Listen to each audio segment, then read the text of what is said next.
अपनी बात सामने रखें।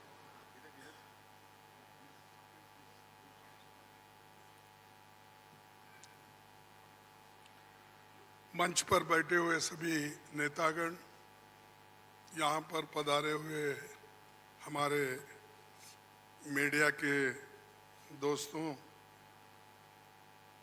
सारे नाम लेने के वजह से यही बेहतर होगा कि जो कोई इस स्टेज पे बैठे हैं सभी को मैं नमस्ते करते हुए अपना 4 शब्द आपके सामने रखूंगा। आज की ये जो बैठक हुई ये बहुत ही ठीक ढंग से सभी पार्टियों ने मिलके चलाया। इसका उद्देश्य क्या था ये तो उद्धव ठाकरे जी ने कहा है और हम इसकी कोशिश बहुत दिन से कर रहे हैं। जब मैं बेंगलोर में था उस वक्त भी जो वहाँ पर मीटिंग हो गई थी, इससे पहले पटना में हो गई थी, उसके पहले तैयारी के लिए हमने मेरे घर पर भी राहुल साहब और नीतीश साहब, तेजस्वी और हमारे पवार साहब सभी मिलके एक बार बात किए।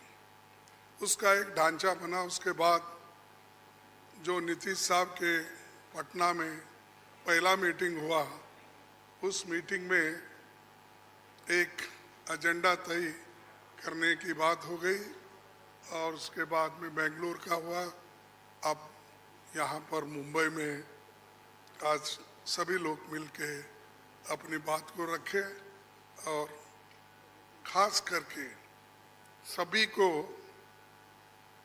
एक ही, सबका उद्देश्य एक ही है कि महंगाई को कैसा कम करें, इसके लिए कैसा लड़े, अनएम्प्लॉयमेंट के लिए कैसा हम लड़े। और इतने प्राइसेस जो बढ़ रहे पेट्रोल और डीजल के, और खास करके मोदी जी हमेशा 100 रुपये बढ़ाते हैं, 2 रुपये कम करते हैं। अब पेट्रोल की, एलपीजी की जो दाम थी वो मोर और लेस डबल हो गई, लेकिन उन्होंने उसमें से सिर्फ 200 रुपये कम किया, यानी 700 बाकी रहा। यानी पहला जो 55 रुपये में एक सिलेंडर मिलता था उसको उन्होंने अभी भी 70 रुपये में ही 70-75 में रखा, यानी कोई कम नहीं हुआ। पहले जो था उससे ज़्यादा बढ़ाए थे, उसको थोड़ा कम करके, लेकिन इससे लाखों रुपए उन्होंने कमाया। ये तो गरीबों से चोरी कर दिए और गरीबों के जो काटे और लोगों को दिखाने के लिए 100-200 रुपये कम करना और कहना कि मैं गरीबों के लिए काम कर रहा हूँ। मोदी साहब गरीबों के लिए कभी भी काम नहीं करेंगे, ये यकीन मैं दिलाता हूँ, क्योंकि उनकी हमेशा यही रणनीति रही है कि गरीबों के खिलाफ काम करते हैं। बड़े बड़े उद्योगपति के साथ वो मिलजुल के चलते हैं। और यहाँ पर तो कल ही एक रिपोर्ट आपके सामने राहुल गांधी जी ने रखा था, अडानी की संपत्ति बढ़ गई कैसी, बढ़ाए कौन, और कैसा आज कम से कम 75,000 करोड़ रुपए गरीबों के जो पैसे थे उनके जेब में कैसा गया, ये सारी चीज़ें उन्होंने बताया। तो ये जो है, इसके खिलाफ लड़ने के लिए जो बड़े बड़े सरमाएदार है और उनको जो पैसा जा रहा है हमारा गरीब का, तो उसको रोकने के लिए इंडिया जीतना जरूरी है और इंडिया जीतने के लिए ही इस मंच पे सभी लोग बैठे हैं। तो इसीलिए हम एक जो तय किए हैं, जो रेजोल्यूशन भी हम आप देखे हैं, और उसी ढंग से उस रेजोल्यूशन भी काम करेंगे। हर जगह मीटिंग करेंगे, हर स्टेट कैपिटल में हम जाएंगे और जो ये मुद्दे हैं, इन्फ्लेशन का हो, अनएम्प्लॉयमेंट का हो, हर चीज़ की जो बढ़त हो रही उसका हो, और ऑटोनोमस बॉडीज को सत्यानाश कर रहे हैं। और चाहे ईडी, सीबीआई, विजिलेंस, हर एक ऑटोनोमस बॉडी का मिसयूज कर रहे हैं। ऐसा कभी नहीं हुआ। मैं भी मोर और लेस शरद पवार जी साहब के बाद मेरा नंबर लगता है। मैं भी 55 साल से पॉलिटिक्स में हूँ और 52 साल से एमएलए, एमपी, राज्यसभा का मेंबर हूँ। मैं ऐसा नहीं देखा, कोई ऐसा चीफ मिनिस्टर किया नहीं ऐसा। लेकिन आज मोदी सडनली और एक बात की कि बिजनेस एडवाइजरी कमेटी को नहीं पूछे, अपोजिशन लीडर को भी नहीं बुलाए, किसी को बुलाए बगैर वो पार्लियामेंट का डेट देकर स्पेशल सेशन बुला रहे हैं। अरे स्पेशल सेशन, मणिपुर जल रहा था तो आपने नहीं बुलाया, कोविड के वक्त नहीं बुलाया, जब आप चाइना अपनी जमीन हड़प कर ले रही है, कब्जा कर लिए, उसके लिए नहीं बुलाया। लोग तंग और तबाह इसमें ये हमारा नोटबंदी के वक्त परेशान थे, माइग्रेंट वर्कर परेशान, उस वक्त नहीं बुलाया। जब जब मुल्क अपने मुश्किल में रहता उस वक्त उन्होंने कभी नहीं बुलाया।